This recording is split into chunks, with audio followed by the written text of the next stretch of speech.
Oke, langsung saja kita ulas tadi debat Cawapres Perdana atau debat pada posisi kedua. Dan sekarang kita sudah ada ya, Bang Ege sudah tiba akhirnya. Sudah Bang, tiba, terima sudah kasih tiba. akhirnya. Sudah lolos siap dari nanti untuk kemacetan. menghadapi kampanye raya yang lain. Baik, Bang Ege, kalau tadi kita melihat sama-sama debat Cawapres, begitu panas juga Bang. Sama-sama panas, sama-sama saling menyerang dan gimmick-gimmick lontar-lontaran juga ada gitu.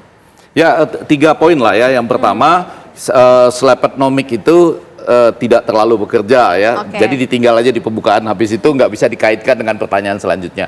Dengan itu kemudian Caimin menjadi seperti bukan tampil dirinya yang cerdas, kemudian juga jenaka dan santri. Nggak terlihat di situ, tapi terlihat di debat yang keempat atau debat yang kedua antar cawapres. Nah, khususnya Gibran ini menjadi menarik. Kan memang pada waktu itu kita belum ada istilah asam sulfat, belum ada istilah samsul, asam sulfatnya sudah ada, dan kemudian itu dianggap rendah, tiba-tiba dia tampilnya lebih tinggi dari itu ya, sehingga banyak yang mengatakan dia adalah juara pada debat itu gitu. Nah, tapi poin yang agak lebih menarik, saya berkali-kali waktu itu dengan TV One coba sharing mengatakan, ada Gun-Gun juga di sini. Saya mau bilang bahwa ini tanda-tanda anak ini akan aktif menyerang, ofensif, terbukti di debat yang selanjutnya ya.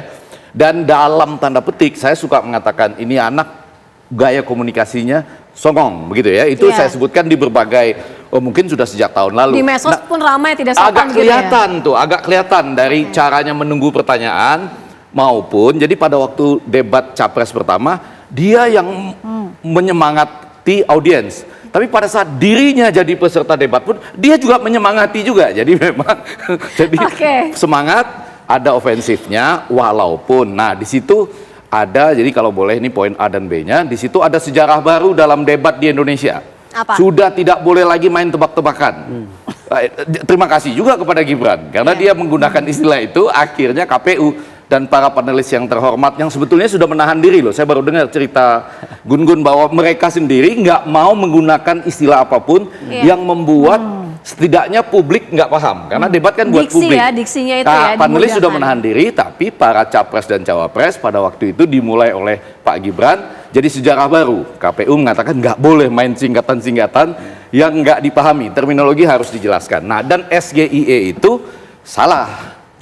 Ya, karena nggak ada G dalam bahasa Inggris, bunyi G kan nggak ada, G kan harusnya gitu. Nah, kemudian itu mudah-mudahan menjadi bahan yang lebih baik pada yang ketiga dan keempat. Tapi secara show, biar bagaimanapun debat kan akhirnya harus dilihat sebagai show gitu ya. Nah, itu dia memang tampil bagus gitu. Walaupun saya kalau sebagai akademisi, nggak tahu nanti Gun-Gun bagaimana, tetap mengatakan guardian of the debate itu Pak Mahfud. Dia yang menjaga supaya debat itu berkualitas ya, sesuai dengan debat yang diharapkan, dan dia nggak jalan-jalan gitu. Dia mematuhi debat itu sebagai sebuah forum tukar menukar gagasan ya, yang mudah-mudahan dipahami oleh publik gitu. Oke, baik. Nanti tentu kita juga akan masih melanjutkan lagi dialog bersama dengan Mbak Monika, Bang Ege dan juga Mas Gun-Gun. Tapi usai jeda, program menuju debat pamungkas segera kembali.